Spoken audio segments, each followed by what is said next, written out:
सध्या पावसानं अनेक ठिकाणी कहर केलाय, त्यातच पुराच्या पाण्यामध्ये बस वाहून गेल्याची घटना घडली। ही घटना परभणी जिल्ह्यातील मानवत तालुक्यातील वजूर बुद्रुक येथे घडली आहे।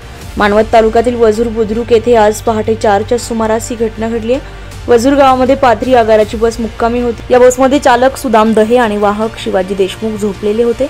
बसमध्ये पाणी शिरल्याचा आवाज येत असल्याचं लक्षात आल्यावर त्यांनी बस चालू करण्याचा प्रयत्न केला, परंतु बसला चालू होऊन ब्रेकच्या हवेची टाकी भरण्यास वेळ लागला। तोपर्यंत एक मोठा पाण्याचा लोंढा आला आणि बस वाहू लागली।